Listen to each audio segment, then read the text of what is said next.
अस्सलाम वालेकुम फ्रेंड्स, आज इस वीडियो में हम बात करेंगे क्लास 12th फिजिकल एजुकेशन के 15 इंपॉर्टेंट क्वेश्चंस के बारे में। इनके साथ मैंने आंसर भी रखे हैं। लाइक ये जो क्वेश्चंस हैं ये मेनली इंपॉर्टेंट रहते हैं एग्जाम के हवाले से। ये क्वेश्चंस जो हैं ये पिछले 5-7 सालों से रिपीट होते जा रहे हैं। लाइक ये क्वेश्चंस हर साल इनमें से 5-6 क्वेश्चंस तो आते ही रहते हैं। तो इस साल भी चांसेस हैं कि इसमें से आपके 3 या 4 क्वेश्चंस फंस जाएंगे। और एक बात बताऊँ कि ये जो क्वेश्चन मैंने यहाँ पर रखे हैं ये मेनली 4 या 5 मार्क्स के आते हैं। तो इनमें से अगर आपके 2 या 3 क्वेश्चन फंस जाएंगे तो ईजिली आपके 20 मार्क्स हो जाएंगे।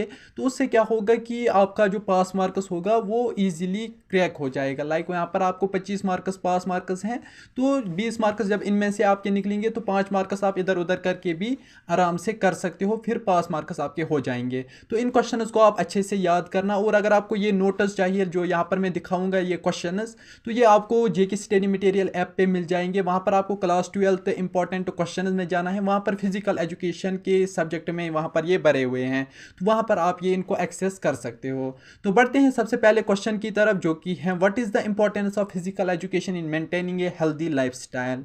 Physical education is important for maintaining a healthy lifestyle because it helps individuals develop physical fitness, motor skills and healthy habits that promote lifelong physical activity. Regular physical activity has been linked to a reduced risk of chronic diseases, improved mental health and a better overall quality of life. जो physical education होता है, like physical in the sense जो हमारी body होती है उसके बारे में हम पढ़ते हैं कि हमारा जो लाइफ स्टाइल है वो बेटर कैसे रह सकता है। तो इसमें क्या होता है कि जब हम फिजिकल एजुकेशन पढ़ते हैं इससे हमें पता चलता है कि हमारी जो बॉडी है वो वर्क कैसे करती हैं, और हमें जब एक्सरसाइज करते हैं तो उससे क्या बेनिफिट्स रहते हैं हमारी लाइफ में। और इससे क्या होता है अगर हम एक्सरसाइजेस करेंगे और जिम करेंगे तो उससे क्या होगा कि हमारी जो मेंटल हेल्थ होगी वो बेटर रहेगी, और क्या होगी कि हमारी जो क्वालिटी ऑफ लाइफ है वो भी बेटर हो जाएगी। आई होप ये क्वेश्चन आपको समझ आया होगा। तो बढ़ते हैं क्वेश्चन नंबर 2 की तरफ, जो कि है How does physical activity affect the body's psychological functions? Physical activity affects the body's psychological functions in numerous ways. It can increase heart rate, breathing rate, and blood flows to muscles, which improves cardiovascular health. It can also increase muscle strength, bone density, and flexibility, leading to better overall physical function. ठीक, जो physical activity होती हैं, like जो हम अगर work करेंगे या फिर जिम करेंगे या एक्सरसाइजेस करेंगे उससे साइकोलॉजिकल फंक्शंस पे क्या फ़र्क पड़ता है। Like psychological functions in the sense कि जो हमारी बॉडी जो ये न्यूरॉन्स ट्रांसफ़र करता है बॉडी में उससे क्या फ़र्क पड़ सकता है। तो इससे क्या क्या फ़र्क पड़ता है। लाइक सबसे पहले जब हम कुछ एक्टिविटी करते हैं तो उससे हमारा जो हार्ट रेट है वो बढ़ जाता है। दूसरा चीज़ जो ब्रीथिंग रेट होती है वो भी बढ़ जाती है। एंड तीसरा चीज़ होता है जो हमारी बॉडी मसल्स होते हैं उनमें से जो ब्लड फ्लो करता है वो क्विकली फ्लो करता है। उससे क्या होता है कि हमारी जो कार्डियोवैस्कुलर हेल्थ है वो बेटर होती जाती हैं। It can increase muscle strength, bone density and flexibility. और इससे क्या क्या फ़ायदा होता है कि हमारी जो मसल स्ट्रेंथ होती है, लाइक काम करने का जो वो ताकत होता है वो बढ़ जाता है। दूसरा चीज़ होता है bone density. Bone density in the sense की जो हमारी बोन्स होती है वो मजबूत होती हैं। और तीसरा चीज़ क्या, फ्लेक्सिबिलिटी। हम फ्लेक्सिबल रह सकते हैं, लाइक कि जल्दी से उठ सकते हैं, जल्दी से बैठ सकते हैं, ये फ्लेक्सिबिलिटी में आता है। Leading to better overall physical function. ये फिजिकल एक्टिविटी से हमारा जो साइकोलॉजिकल भी और जो बेटर लाइफ है वो भी बन सकती हैं। आई होप ये आपको समझ आया होगा। तो बढ़ते हैं क्वेश्चन नंबर 3 की तरफ, जो कि है how can physical education help in prevent and manage chronic diseases such as obesity, diabetes and heart disease. Physical education can help prevent and manage chronic diseases such as obesity, diabetes, and heart diseases by promoting regular physical activity and healthy lifestyle habits. It can also improve cardiovascular functions, reduce inflammation, and improve insulin sensitivity. ये आप question याद करना, ये 2016 में 3 marks का question आया था। तो बढ़ते हैं क्वेश्चन नंबर 4 की तरफ, जो कि हैं what are the principles of exercises and how do they apply to physical education. ठीक, इसमें क्या आंसर है। The principles of exercises include specificity, overload, progression and reversibility. इसमें 4 चीज़ें आती हैं। लाइक सबसे पहला आता है specificity, overload, progression and reversibility. Specificity means that the type of exercises should be appropriate for the desired outcome.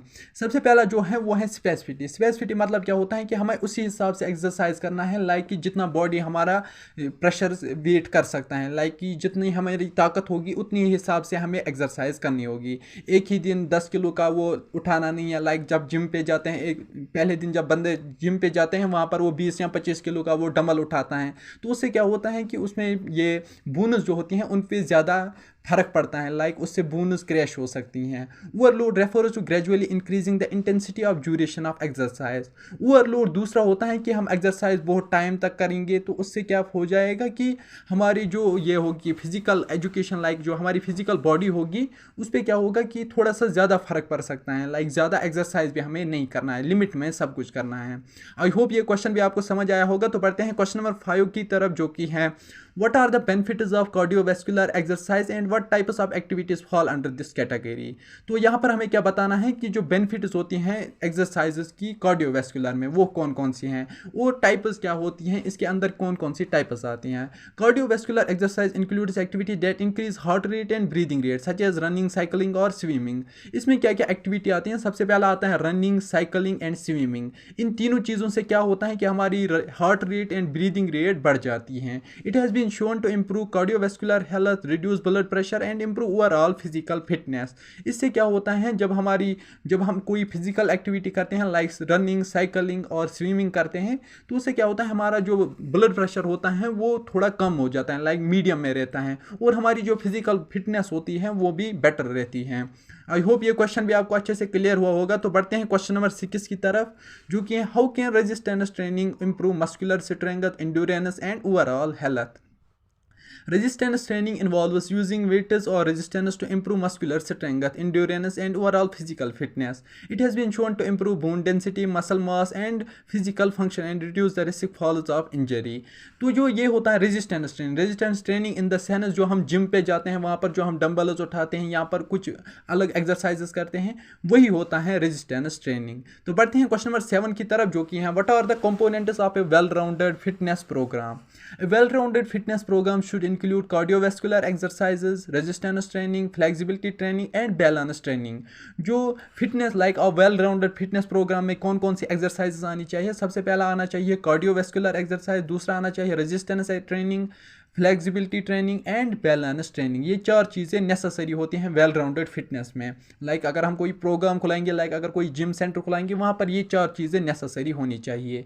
This combination of exercise can help improve overall physical fitness, reduce the risk of injury and promote A healthy life style.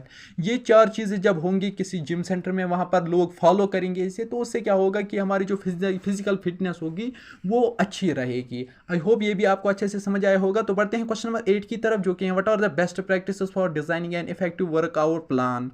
तो इसमें क्या है, an effective workout plan should be tailored to an individual's goals, fitness level and personal preferences. It should include a variety of exercise, a gradual increase in intensity and adequate rest and recovery periods.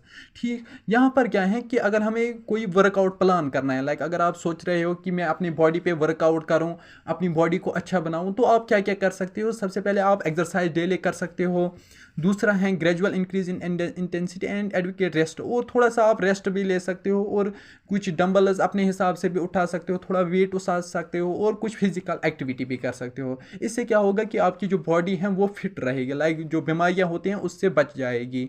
I hope ये भी आपको clear हुआ होगा। तो बढ़ते हैं question number 9 की तरफ, जो कि how can nutrition and hydration impact athletic performance and overall health.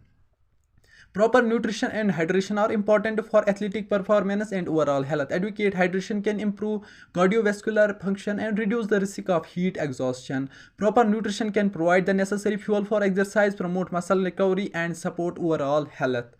ठीक, जो proper nutrition in the sense जो हम कुछ खाते हैं उससे जो एनर्जी मिलती है उसका क्या इम्पैक्ट रहता है हमारे ओवरऑल हेल्थ पे। लाइक हम फिर एक्सरसाइज अच्छे से कर सकते हैं। लाइक अगर हम अच्छा फूड खाएंगे तो फिर हमारे बॉडी में अच्छी सेहत आएगी, लाइक अच्छी एनर्जी आएगी, फिर वो एनर्जी हम यूज़ कर सकते हैं कोई जिम करने में, कोई फिजिकल एक्टिविटी करने में। जब हम वो फिजिकल एक्टिविटी करेंगे तो हमारा जो हार्ट रेट है वो अच्छा रहेगा, नॉर्मल रहेगा, हमारी ब्रीदिंग रेट वो भी नॉर्मल रहेगी, और जो हमारी साइकोलॉजिकल इंटेंशन है वो भी बेटर बन जाएंगी। आई होप ये भी क्वेश्चन आपको क्लियर हुआ होगा। तो बढ़ते हैं क्वेश्चन नंबर 10 की तरफ, जो कि है what are some common injuries associated with physical activity and how they can be prevented और ट्रीटेड।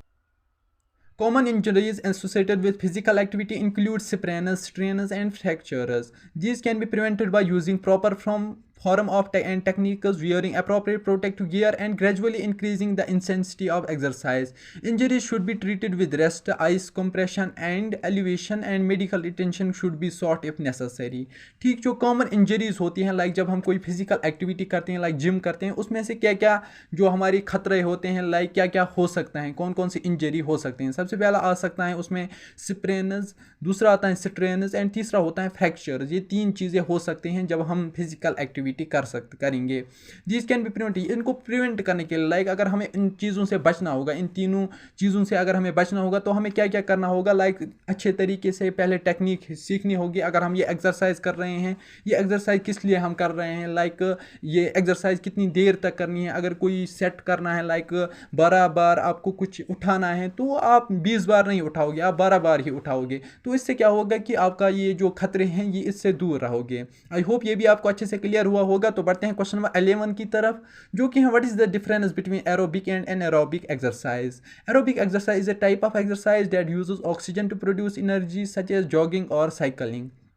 ठीक, इसमें दो आता है। सबसे पहला है एरोबिक एंड एनएरोबिक। एरोबिक में क्या आता है, जब हम कुछ लाइक अगर हम जॉगिंग या साइकिलिंग करेंगे तो उससे क्या होता है कि जो हमारा ऑक्सीजन होता है वो प्रोड्यूस करता है एनर्जी। दूसरा आता है anaerobic. Anaerobic exercise is a type of exercise that does not require oxygen to produce energy such as weight lifting और स्प्रिंटिंग। दूसरा होता है एनारोबिक, लाइक अगर हम जिम में जाएंगे वहाँ पर हम एनारोबिक एक्सरसाइजेस करते हैं। एनारोबिक क्यों करते हैं, क्योंकि वहाँ पर हमें ऑक्सीजन की ज़्यादा नेसेसिटी नहीं पड़ती है। लाइक वहाँ पर अगर हम वेट लिफ्टिंग करेंगे या करेंगे उसमें हमें ज़्यादा ऑक्सीजन की नेसेसिटी नहीं पड़ती है, वहाँ पर एनर्जी ऑक्सीजन प्रोड्यूस नहीं करता है एनर्जी। आई होप ये भी आपको क्लियर हुआ होगा। तो बढ़ते हैं क्वेश्चन नंबर 12 की तरफ, जो कि है what are the benefits of stretching before and after exercises. Stretching before exercise can help warm up the muscles and prevent injury. Stretching after exercise can help reduce muscle soreness and increase flexibility. तो ये क्या कहता है कि अगर हमें exercise से पहले क्या करना चाहिए, लाइक सबसे पहले क्या करना चाहिए, फिर एक्सरसाइज करना चाहिए।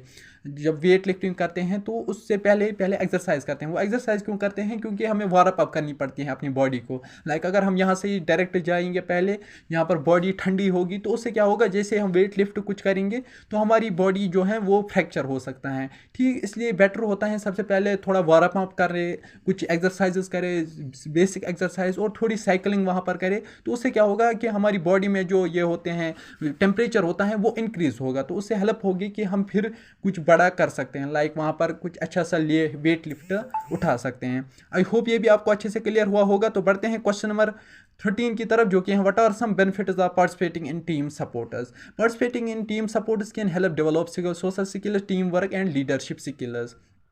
यहाँ पर क्या ये पूछ रहा है कि अगर हमें ये जब हम सपोर्ट्स में लाइक टीम्स जो होती हैं उनमें अगर हम पार्टिसिपेट करेंगे तो उससे क्या बेनिफिट होगा हमारा, उससे क्या क्या बेनिफिट होगा। सबसे पहले हमारे social skills in the sense कि हमें एक दूसरे से बात करने में लाइक वो हम सीखेंगे कि एक दूसरे से बात कैसे करते हैं। दूसरा चीज़ होता है team work in the sense कि एक बंदा एक काम करेगा, दूसरा बंदा दूसरा काम करेगा, तो उससे क्या होगा कि एक डेवलप हो जाएगा माइंड में कि टीम वर्क कैसे होता है। और तीसरा होता है लीडरशिप स्किल्स, लाइक अगर आप खुद भी लीडर बनोगे या कोई और भी लीडर होगा तो आपको समझ आएगा कि लीडर का काम क्या होता है, हमारा क्या काम होता है, लाइक किसकी बात कब सुननी है। ये चीज़ें आपकी हेल्प कर सकते हैं अगर आप सपोर्टर्स में जाओगे। आई होप ये भी आपको अच्छे से क्लियर हुआ होगा। तो बढ़ते हैं क्वेश्चन नंबर 14 की तरफ, जो कि how can exercise help improve mental health. Exercise has been shown to improve mental health by reducing stress, anxiety and depression. जो फिजिकल एक्टिविटी होती हैं, लाइक अगर हम एक्सरसाइज करेंगे उससे क्या क्या होता है, सबसे पहला होता है रिड्यूसिंग स्ट्रेस, दूसरा होता है एंजाइटी एंड डिप्रेशन। इन तीन चीज़ों से हमें राहत मिलती है अगर हम क्या करेंगे, एक्सरसाइज करेंगे। It can also improve cognitive functions, increase self esteem and promote a sense of accomplishment. ये तीन चीज़ें और क्या होते हैं कि हमें इनसे हेल्प होती हैं।